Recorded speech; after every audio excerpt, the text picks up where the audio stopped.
start. Sexual reproduction can be divided in three different major topics: pre-fertilization, double fertilization, and post-fertilization events. Fertilization से पहले के events, fertilization के बाद के events, right? Pre-fertilization सबसे पहले लेते हैं.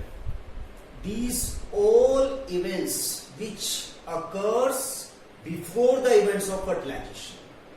और ये बिफोर द फर्टिलाइजेशन इवेंट्स जो डिफरेंट फेजेस और टर्म्स होती हैं, एक्टिविटीज होती हैं, these are different four. 1 2 3 4. First number pollen grain formation, second embryo sac formation, third pollination and fourth pollen pistil interaction. थोड़ा सा अपन लिटरली यहाँ पर इंट्रोडक्शन के अंदर पोर्शन में ले रहे हैं. pollen grain formation का मतलब the procedure of formation of pollen grains, जिन्हें माइक्रोस्पोर्स भी कहते हैं, right. embryo shape, this is the portion of ovule, formation of macrospores, right. pollination, this is the event of transfer of pollen grains from their stamen, from the anther to stigma. And post pistil interactions, the compatible actions or events which occurs between the pollen grains and stigma. These are the chemical events which can be understood, and we are going to understand these in topics. So first we have to take the broad topics of pollen grain formation.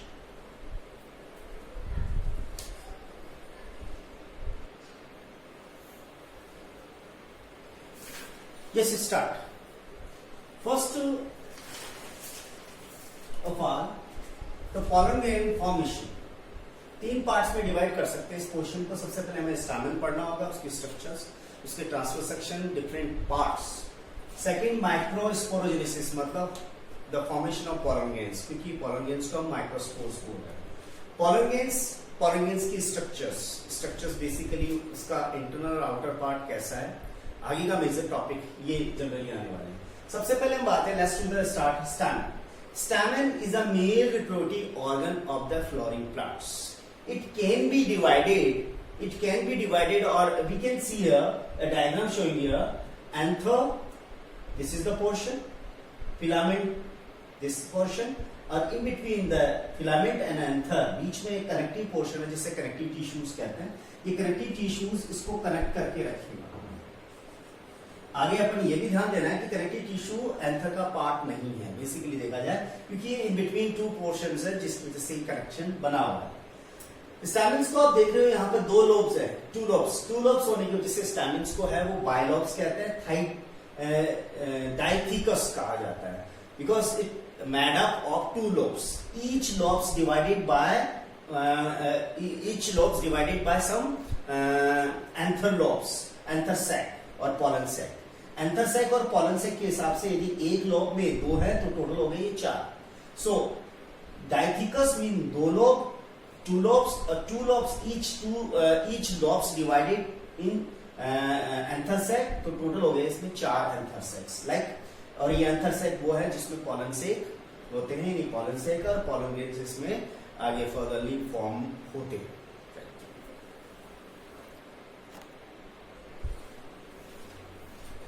Yes, now we have to come the topic transfer section of anther. हमने start किया है stamen में anther होते हैं. तो anther basically internally कैसे दिखते हैं. So we have to go through the transfer section of anther. Transfer section of anther को यदि देखा जाए इस तरह से नजर आता है. एक डायग्राम ड्रॉ करते हैं अपन.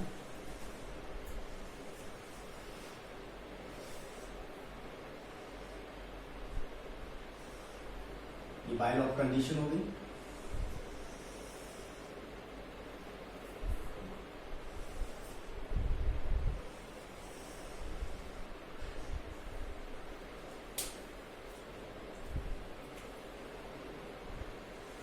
एंथर 4 पोर्शन में डिवाइड है जिन्हें एंथर सैक कहते हैं. Divided in 4 portions anther sac. बीचों बीच वाले पोर्शन में यहाँ पर कनेक्टिव टिश्यूज होते हैं जो इसको कनेक्ट करके रखते हैं.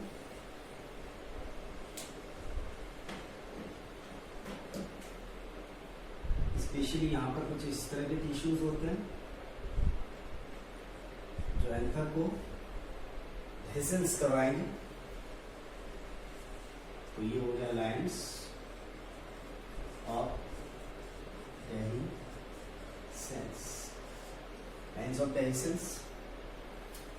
ये 1 2 3 4 ये हो गए एंथर सैक, इनको पोलन सैक भी बोलेंगे, ये पोलन सैक भी है। यहां पर हम बात करें यहां से लेकर यहां तक पोर्शन, यहां से लेकर के यहां तक जितनी भी सेल्स हैं उनको हम सेल्स को कहेंगे, यहाँ पर स्पेशल टाइप की जो सेल्स हैं उन सेल्स को कहते हैं आर्कीस्पोरियल सेल्स, आर्कीस्पोरियल सेल्स। ठीक है, तो basically we can say here, we can be seen here transverse section of in the transverse sensor of anther, the numerous kind of cells we can say, the number of cells we can say archisporial cells। तो आर्कीस्पोरियल cell से ये पूरा का पूरा anther बना हुआ है। अब आगे यदि हम डिवाइडेशन की बात करें, इसके डेवलपमेंट की बात करें, तो आर्कीस्पोरियल सेल्स दो टाइप की होती है डिवाइड होने के बाद, प्राइमरी पैराइटल सेल्स। या प्राइमरी पैराइटल सेल्स क्या बनाएंगे, ये डिवाइड होगी, divides mitotically, mitotic cell division के थ्रू डिवाइड होती है। So divide several time by mitotic division and form anther wall. तो ये माइटोटिकली डिवाइड होकर के एंथर वॉल बनाने का काम करेगी, एंथर वॉल प्रोड्यूस करेगी। Second, primary sporogenous cells. Primary sporogenous cells undergo several divisions mitotically, mitosis जो डिवीजन होता है, so undergo several mitotic division to form microspore mother cells. तो ये माइटोसिस करेगी, ये भी माइटोसिस करेगी और ये बनाएगी microspore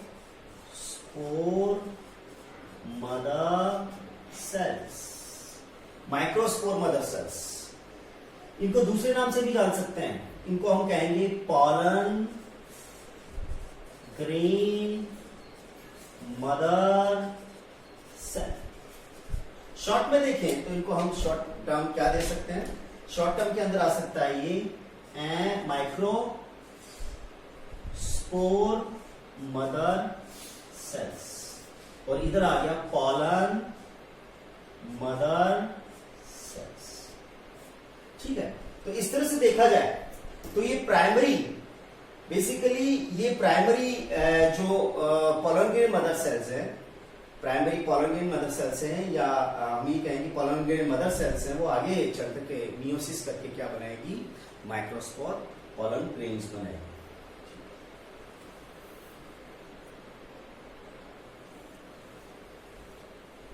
now to the next topic, structure of anther. ये वाला पोर्शन एंथर सेक है, this is anther sac. So the next topic anther sac, structure of anther, anther sac, structure of anther sac. इसलिए इसके through हमें क्या लेना होगा, एक ट्रांसफर सेक्शन लेना होगा। ट्रांसफर सेक्शन के थ्रू एंथर सेक के अंदर डिफरेंट पार्ट्स होते हैं, वो नजर आएंगे अपन।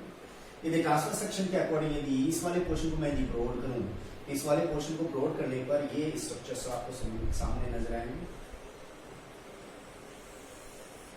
सबसे बाहर की तरफ एपिडर्मिस। एपिडर्मिस का वर्क है, this is single layer, single layered cell, single layered portion, और it's made up of numerous cells, similar kind of the cells. It provide protection to the anther sac. या anther sac या anther portion को protection provide करने का काम करे। तो outer most हो गए। उसके बाद बात करें सेकंड नंबर,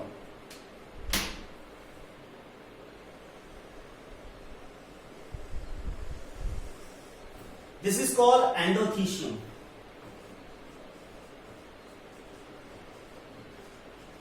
ये भी single layered epithelium single layer थी, एंडोथीशियम भी सिंगल लेयर है। और ये जनरली क्या करवाती है, ये पॉलन ये एंथर सैक को है वो डेहिजेंस करवाती है, उसको रप्चरिंग करवाती है, रप्चरिंग करवाने मतलब ब्लास्ट करवाती है।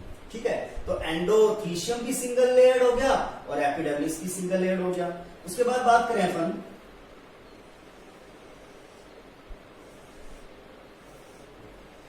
3 to 4 लेयर, थर्ड लेयर, और थर्ड लेयर है मिडिल लेयर।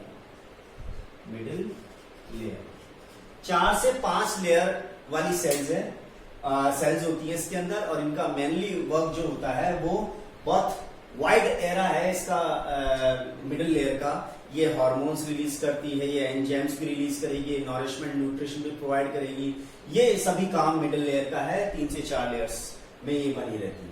सबसे अंदर की तरफ जो इंपॉर्टेंट पार्ट है वो है ब्रॉड टाइप की सेल्स जो इनर मोस्टली लाइन अप करती है anther cell. This is called tapetum. This is called tapetum. Tapetum. Last cells जिनका न्यूक्लियस बहुत बड़ा होता है, न्यूट्रिशन प्रोवाइड करने के लिए होती है, डेवलपिंग पॉलन ग्रेन्स को न्यूट्रिशन देने का मेनली वर्क है। टैपेटम नॉरिशमेंट देने के साथ साथ पॉलन ग्रेन्स के डिफरेंशिएशन और मैच्योरिटी के लिए भी रेस्पॉन्सिबल है। और सबसे अंदर की तरफ वाला ये पोर्शन हो गया आपका एंथर सेक। तो एंथर सेक की दीवारें हो गई, एपिडर्मिस सिंगल लेयर है, प्रोटेक्शन देने का काम कर रही है। एंडोथीशियम सिंगल लेयर है, ये डेजेंस ऑफ एंथर सेक करवा रही है। मिडिल लेयर 4 to 5 लेयर्स हैं से बनी भी होती है, सेल्स की लेयर से बन के बनी होती है वॉल में, और नॉरिशमेंट देने के साथ ये एंजाइम्स, हार्मोन्स, ये सभी काम करवाने का काम कर रही है। टैपेटम 4th लास्ट है, बड़ी सेल्स हैं, नॉरिशमेंट और न्यूट्रिशन देने के साथ साथ ये पॉलन ग्रेन्स को है मैच्योरिटी प्रोवाइड करती है, जिससे वो कैपेबल वायबिलिटी बनी रहे इसके अंदर। और ये अंदर की तरफ बहुत सी सेल्स होती हैं, और वो सेल्स जिनको हम कहते हैं pollen grains.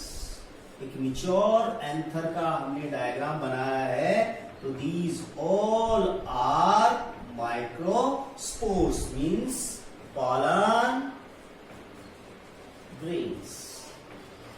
These all are pollen grains. ठीक है, तो एक तरह से ये देखी जाए, यहां पर एक स्टार पॉइंट की बात करें, एंडोथीशियम ये डीजनरेटिंग सेल्स हैं, degenerating cells at the right time of the maturity of anther, when anther going to be ruptured, going to be descends. So endothelium cells हैं वो shrinking करती है, और वो shrinking की वजह से एक rupturing start हो जाती है, जिससे anther blast हो जाता है, सारे organs हैं वो बाहर dispose हो जाते हैं।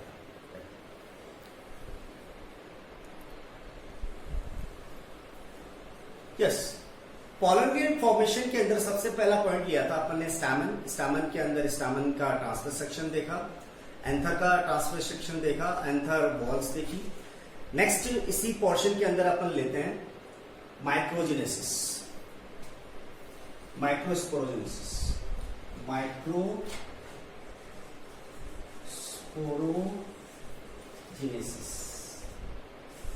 Microsporogenesis is the process of formation of pollen grains. Pollen grains के बनने के प्रोसीजर को माइक्रोस्पोरोजेनेसिस कहा जाता है। ठीक है, तो यहां पर पॉलन सैक की बात करें, पॉलन सैक के अंदर थी माइक्रोस्पोरोजिनस सेल्स। जब माइक्रोस्पोरोजेनेसिस सेल्स होती हैं तो वह एक्टिव हो जाती हैं, तो एक्टिव होने पर वो हो जाती है pollen grain mother cells, PMCS। अब पॉलन ग्रेन मदर सेल्स में क्या होता है, पॉलन ग्रेन मदर सेल्स के अंदर होगा रिडक्शन डिवीजन, जिसको मियोसिस कहते हैं, मियोसिस। सिस। और मियोसिस होने पर 4 जॉइंट स्पोर्स बनते हैं जिन्हें माइक्रोस्पोर्स कहते हैं, 4 जॉइंट माइक्रोस्पोर्स। और इस फिनोमेनन को, इस एक सिस्टम को कहते हैं टेट्राड। ठीक है। जब ये डिस्पर्स होते हैं, बेसिकली ये सारे के सारे सेपरेट हो जाते हैं। जब ये सेपरेट हो जाते हैं तो हर एक separate a free form of microspore that called pollen grain. इसको हम pollen grain कहते हैं। ये जो टेट्राड के अंदर इस तरह की पोजीशन आती है,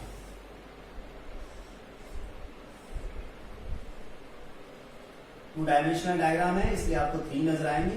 एक जो चौथा होगा वो पीछे की साइड में रहेगा, बैक साइड में से नजर आएगा। तो 1 2 3 4 एक कॉन्फ़िगरेशन के थ्रू, एक पैटर्न के थ्रू ये चारों के चारों पॉलन ग्रेन्स एक फॉर्मेट और पैटर्न में जुड़े रहते हैं। इसे टेट्राड कहते हैं। ये लीनियर हो सकता है, टी शेप हो सकता है, स्पाइरल हो सकता है। बट यहां पर देखा जाए तो टेट्राड वाली पोजीशन का मतलब होता है before separating they are present as, they are physically appear as the form of tetrad, right. तो पॉलन ग्रेन्स यहां पर फ्री हो जाते हैं। अब नेक्स्ट बात करें पर पॉलन ग्रेन,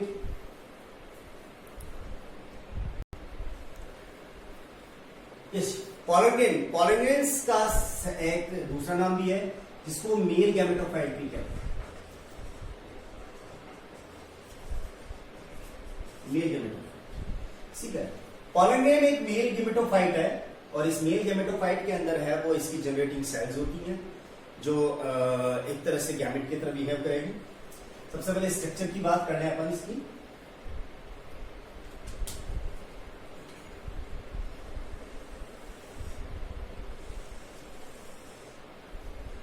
अंदर की लेयर,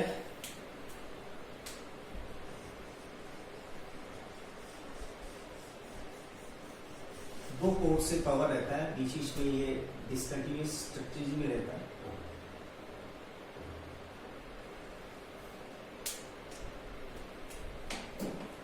तो सबसे बाहर की तरफ एक्साइन, इरेगुलर है, बीच बीच में देखिए गैप दी। ठीक अंदर की तरफ लेयर है एंटाइन।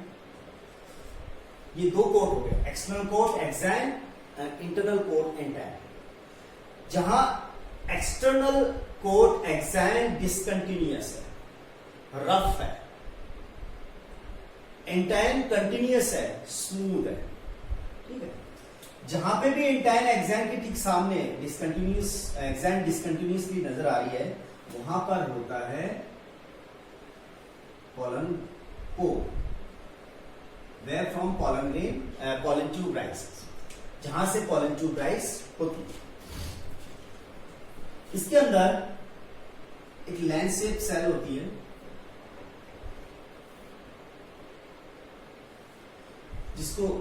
जिसके अंदर एक रेगुलर न्यूक्लियस होता है,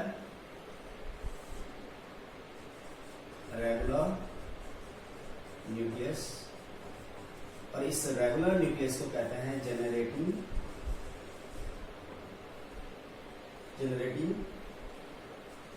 न्यूक्लियस। और ये जो सेल है, इस cell called generative cell. Irregular nucleus बड़ी सेल के अंदर होता है, बीच में वैक्यूल्स भी होती है कुछ, ये वैक्यूल्स हैं। ये जो बड़ी सेल है, this large shape cell having irregular nucleus, ये इरेगुलर न्यूक्लियस हो गया यहाँ पर। तो इस इरेगुलर न्यूक्लियस को इरेगुलर न्यूक्लियस, इस इरेगुलर न्यूक्लियस को कहते हैं वेजिटेटिव न्यूक्लियस। और इस सेल का नाम हुआ, बेसिकली पूरी की पूरी सेल का नाम हो गया यहाँ पर, इस सेल हुई यहाँ पर vegetative cell. This is called vegetative cell, ठीक है। तो एक पॉलन ग्रेन मेल गैमेटोफाइट है, इसमें दो कोट होती है, एक्साइन, अंदर वाली एंटाइन होती है। एक्साइन को देखा जाए तो ये थिक है, रफ है, काहे की बनी होती है, अभी केमिकल कंपोजिशन की भी बात करेंगे। एंटाइन है वो रेगुलर है, स्मूथ है, कंटिन्यूअस है, ठीक है। तो एंटाइन वाले पोर्शन के अंदर जो पोर्शन होता है जहां से पॉलन ट्यूब राइज होती है आगे चल के पॉलन जर्मिनेशन के दौरान, तो यहां पर हो गया ये आपका पॉलन पोर या जर्म पोर, ठीक है। एक्साइन के फेवर में अपन ये देखें कि एक्साइन स्पोरोपोलिन का बना होता है। इसमें स्पेशल टाइप के प्रोटीन्स भी होते हैं, लिपिड्स और फैट्स भी होते हैं। तो एक्साइन बना होता है वो किससे बना होता है,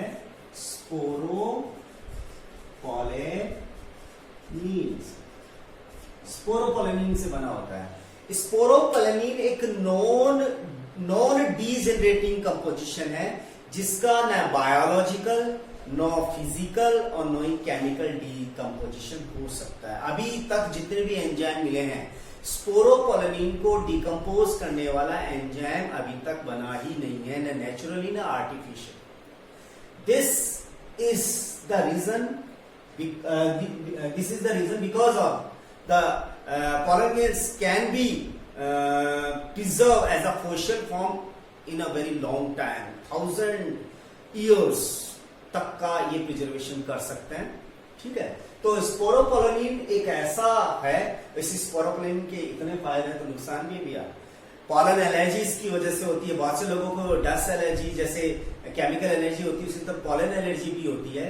रेस्पिरेटरी प्रॉब्लम से स्टार्ट हो जाती है, अस्थमा, एलर्जी, इस तरह के आंखों में जाने से भी एलर्जी हो सकती है, स्किन पे टच होने से भी एलर्जी हो सकती है। वो क्यों होता है, पॉलन एलर्जी कहते हैं। और पॉलन एलर्जी जिस केमिकल सब्सटेंस की वजह से होता है उसको स्पोरोपोलिन कहा जाता है, ठीक है। तो एग्जाम, अब बात करें इंटाइन की। इंटाइन बना होता है सेलुलोज और पैक्टिन का, सेलुलोज एंड पैक्टिन। सेलुलोज और पैक्टिन का बना होता है, और इस सेलुलोज और पैक्टिन के बने होने की वजह से ये नॉरिशमेंट भी देने का काम कर रहा है, और बेसिकली इसको नॉरिशमेंट देने के साथ साथ यहां प्रोटेक्शन देने का भी काम कर रहा है।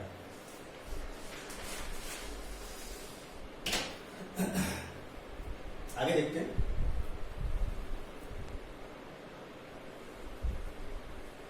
और अच्छे से समझने के लिए कि पॉलन ग्रेन बना है उस वक्त की पोजीशन अपन लेते हैं स्टार्ट। पॉलन ग्रेन बना, इस पॉलन ग्रेन के अंदर जो न्यूक्लियस है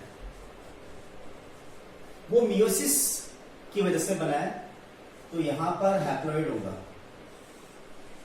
इसके अंदर होता है माइटोटिक डिवीजन। इस माइटोटिक डिवीजन होने की वजह से दो न्यूक्लियस बने हैं, बेसिलिटी nucleus and generative nucleus. Short में लिख रहा हूं मैं, एंड जनरेटिव न्यूक्लियस, बेसिलिटी न्यूक्लियस एंड जनरेटिव न्यूक्लियस। बेसिलिटी न्यूक्लियस साइज वाइज बड़ा है, इरेगुलर है, सेल भी काफी बड़ी है, और इस सेल के अंदर, इस सेल के जो साइटोप्लाज्मा होता है, उस साइटोप्लाज्मा में बहुत से फैटी एसिड्स, स्टार्च भरे होते हैं। इसलिए इस एरिया का मेन पर्पज हो गया to provide a nutrition to the developing pollen grains. Generating cells में न्यूक्लियस रेगुलर है, साइज में बड़ा है, रेगुलर है, और बेसिकली इस वाले पोर्शन में साइटोप्लाज्मा बहुत डेंस साइटोप्लाज्मा, तो यहां पर हम कह सकते हैं कि इस न्यूक्लियस के आसपास डेंस साइटोप्लाज्मा है, और उसी वजह से जेनेटिकली देखा जाए तो ये जेनेटिकली बहुत ही इंपॉर्टेंट होती है, क्योंकne ये प्रीवियस जनरेशन को नेक्स्ट जनरेशन से कनेक्ट करने का काम करती है। yes.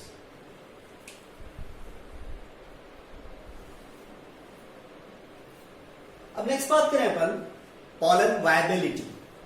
What is pollen viability? Pollen grain के बनने के बाद मैक्सिमम कितने टाइम तक वो एक्टिव रहता है, फंक्शनल रहता है? तो एक duration where through or where from a pollen grains functionally activated, that's duration called pollen viability. The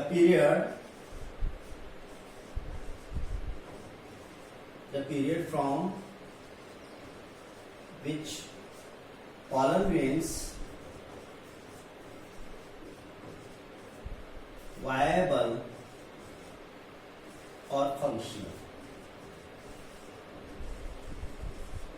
ये अमूमन देखा गया है मेजरली 30 मिनट तक कोई भी पॉलिगेंस है वो अपनी जनरेटिंग कंडीशन में रह सकता।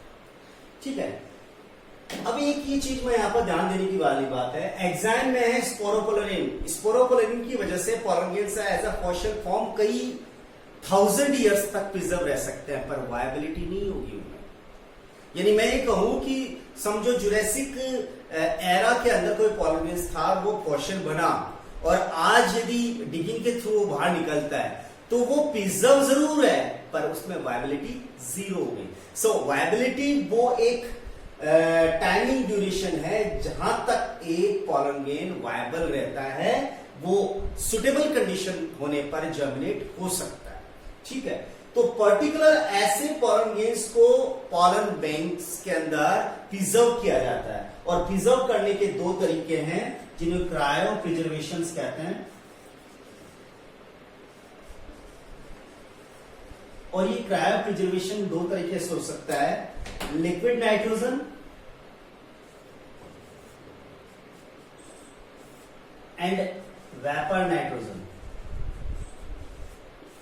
लिक्विड नाइट्रोजन के अंदर 196 degree Celsius below freezing time पर मतलब इसको प्रिजर्व किया जा सकता है वायबिलिटी को सस्टेन करने के लिए, और वेपर नाइट्रोजन के अंदर इसको -150 डिग्री सेल्सियस डिग्री टेम्परेचर पर प्रिजर्व किया जा सकता है।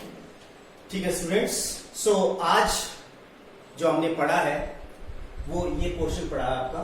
नेक्स्ट वाले पोर्शन के अंदर जो नेक्स्ट टॉपिक होंगे आपके, उस नेक्स्ट टॉपिक के अंदर आप पढ़ोगे एम्ब्रियो शेक फॉर्मेशन, उसके बाद पढ़ोगे आप pollination, next topic will pollen pistol interaction.